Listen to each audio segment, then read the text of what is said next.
esa tabla. Y lo que nos está pidiendo es encontrar estos tres valorcitos que vemos acá, estos tres valorcitos. Nos pide encontrar esos valores teniendo todos los otros. No tenemos la función, no tenemos nada, solo la tabla. Entonces, nos da una sugerencia. Nos dice, despeje del método de la secante el valor de f de xn-2 y calcule los valores en retroceso, o sea, de abajo hacia arriba. Vamos a ver si logramos identificar qué es lo que necesitamos ahí. Miren la tablita. Y vamos a usar el método de la secante como nos dice ahí y vamos a hacer el despeje.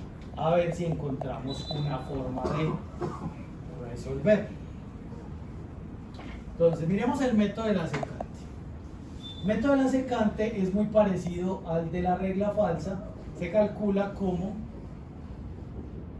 xn, se calcula como xn-1 menos f de xn-1 por xn-1 menos xn-2 sobre f de xn-1 menos f de xn-2. Es el método de la secante, requiere dos condiciones iniciales, que precisamente acá pues aparece una de, bueno, no aparece ninguna, solo aparece la resta entre ellos. Bueno, entonces ese es el método de la secante. Y lo que nos dice la sugerencia es que despejemos este, a ver si lo podemos calcular, porque miren que yo tengo que calcular en las f's. Si yo despejo las f's en términos de todo lo otro, puedo encontrar la f. Entonces voy a despejar este. ¿Cómo lo despejo? Voy a pasar este a restar, luego esto a multiplicar, luego esto a dividir. Eso me queda más o menos así. F de xn-1 menos f de xn-2 es igual a menos f de xn-1 por xn-1 menos xn-2 sobre xn menos xn-1. ¿Listo? Eso es álgebra, pues, lo que acabo de hacer ahí. Y voy a despejar este. Este pasa a restar al otro lado y como este está negativo, o bueno, este pasa a sumar, este pasa a restar. Entonces me queda que f de xn-2 es igual a... Voy a sacar un factor común porque este f de xn es factor común. F de xn-1 por 1 menos xn-1 menos xn-2, aquí me queda más, perdón, más xn-1, xn-2 sobre xn menos xn-1. Ya despejé el f de xn-2. Me acuerdo que en el parcial varios me preguntaron, profe, no sé cómo arrancar, y yo puse la sugerencia, despeje f de xn-2. Llegaban hasta acá, me decían, profe, entonces, y yo, bueno, pídela pues, si usted quiere hallar f de xn-2, nos dice que calcule los valores en retroceso, o sea, calcular primero este, luego este, luego este. O sea, acá vamos a calcular f de x3 en la posición 3, a calcular f de x3. Eso implica que la n, ¿cuánto vale? La n vale 5. ¿Listo? La n o la i, como lo quiera ver, pues ahí. La n vale 5. Entonces vamos a calcular f de x3. Esto va a ser igual a f de 5 menos 1 de x4 multiplicado por 1 menos, esto es x4 menos x3 dividido x5 menos x4. Mírelo ahí entonces. Yo quiero f de x3 y depende de f de x4, la conozco. Pero entonces muchos me decían, pero ¿dónde me saco x4 y de dónde me saco x3? Usted no la necesita, porque tiene la resta entre ellos. Esto es x4 menos x3, esto es x5 menos x4. Entonces miremos cómo nos queda aquí esta. F de x3 va a ser igual a 0.0 0 0.18 multiplicado por 1 menos, esto es más, perdón, 1 más ese valorcito que tenemos allá, 0.03048, todo esto dividido sobre a por 10 a la menos 5 y a la cédula con los últimos 3 dígitos. Voy a asumir que mi cédula es 666 por 10 a la menos 5. Y ahí calculé este valorcito. Me da el número. Pero miren que con ese valor yo puedo calcular el valor en retroceso, porque la fórmula sigue siendo la misma. O sea que si yo quiero calcular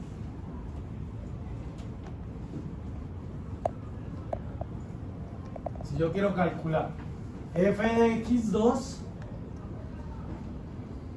que es el siguiente que voy a calcular, este de acá va a ser f de x3, simplemente les tengo que restar de a 1 a cada uno de los elementos. 1 más x3 menos x2 sobre x4 menos x3. Y reemplazo los valores respectivos. Y si quiero calcular f de x1, lo hago con la misma formulita. Entonces hay que usar la fórmula 3 veces, no más. Ese es el ejercicio. Eso se puede hacer en un Excel, eso se puede hacer a mano pues con la calculadorcita. Lo importante es obtener los valores de esos 3 que me faltan ahí. Era el ejercicio más largo en el procedimiento, pero no es difícil de hacer. Para yo calificar eso, aquí lo que hice simplemente fue crear la formulita, creé la tablita y creé la formulita con un for en retroceso. Este for en retroceso que tenemos acá es el cálculo de lo que tenemos allá. Vamos a ver cómo me queda la tablita llena. Vamos a correrlo hasta acá.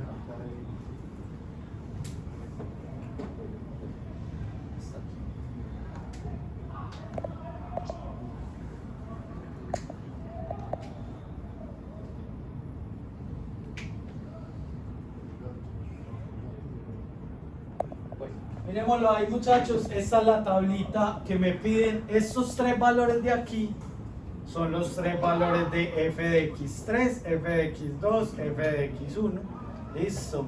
Y aquí están el resto de valores que están ahí con la cédula terminada en 666. ¿Listo? Ahí está la tablita. Se usa con esta formulita. Dudas, preguntas, muchachos, de esto. Había que conocer la fórmula de la secante y usar la sugerencia que se daba en el examen. ¿Listo? En ese caso, pues ahí estaba la de la secante. De acuerdo que a unos les puse al revés, les puse aquí el método de Newton y el de la secante en el primero. En el método de Newton era más fácil despejar de la formulita. ¿Listo? Este era el examen como más durito, tenía el método de la secante. Sigamos.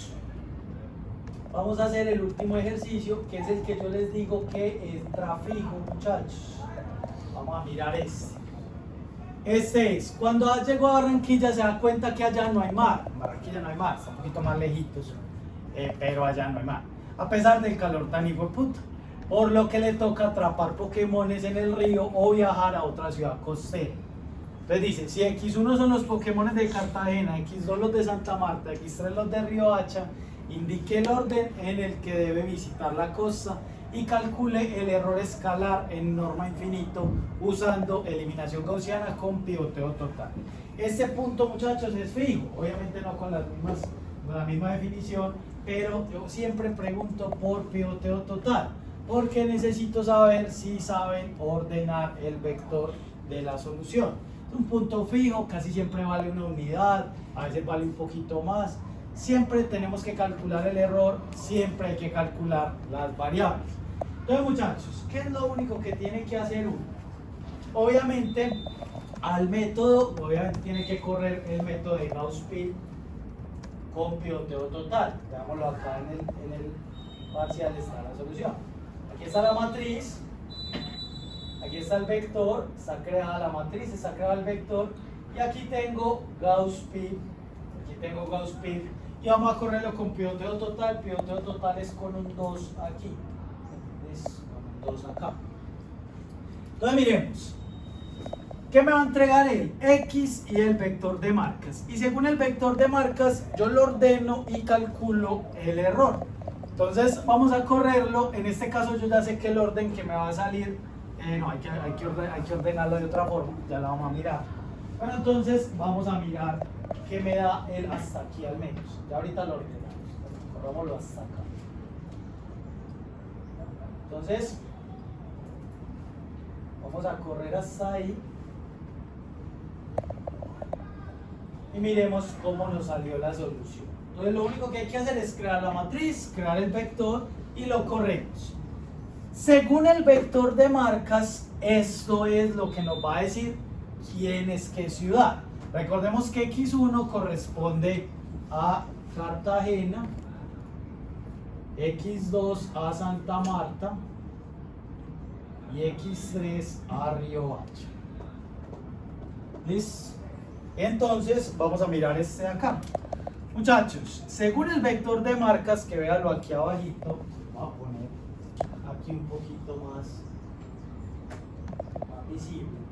Según el vector de marcas, ¿cuántos Pokémones hay en Cartagena? Entonces acá este equivale a 12.1 Pokémon, ¿cierto? En Santa Marta 4.60 y algo, y en Riohacha pegamos el pantallazo de esto y ya tenemos la mitad del punto y le decimos en qué orden va a visitar las ciudades. La va a visitar en este orden: primero Cartagena, luego Santa Marta y luego Riohacha. Ahí está nuestra primera solución. Simplemente es ejecutar el método de Gauss-Pil. Si usted lo va a ejecutar en Python, está bien, pero tiene que haberle puesto ya la parte de el pivoteo total. Eso no lo tiene de pronto allá. Si no, ejecútalo en MATLAB, que no es difícil, pues. No llegue sin ejecutar eso. Ahora bien, vamos a mirar cómo calculamos el error. Si yo calculo el error aquí de una vez, como si lo llamo error,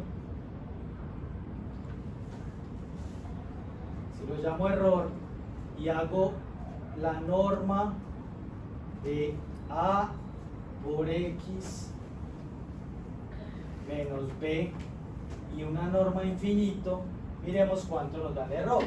El error nos da enorme, nos da de 3822. Es un error muy grande. Acá el error tiene que ser pequeñito. Entonces es porque no estoy ordenando el vector. Hay que ordenar el vector según el vector de marcas. Entonces yo le doy el X ordenado. ¿Cómo lo ordeno? Según el vector de marcas. El que está en la tercera posición tiene que quedar en la primera posición. Entonces queda aquí X de 3 en la primera posición. Queda el que está en la segunda posición, tiene que quedar en la segunda posición. Veámoslo acá. Según el vector de marcas, X de 2 sigue siendo ahí en la segunda posición. Y el que está en la primera posición tiene que quedar en la tercera posición. Ahí queda ordenado el vector y hago el cálculo del error. En vez de por X, voy por el X ordenado. Vamos a multiplicar por el X ordenado. Y el error me da 1.81 por 10 a la menos 12, ¿cierto? Otra vez tenemos 12 más un decimales correctos. Le tomo el pantallacito a esto y con eso termino. Vamos a subir fácil. Ordenado. ¿Listo? Entonces, según la cédula les puede cambiar la ubicación de las posiciones. Entonces, no siempre se va a ordenar así, sino que tienen que mirar el vector de marcas, porque según la cédula puede cambiar la posición. ¿Listo? Con eso termino, muchachos. ¿Dudas de este?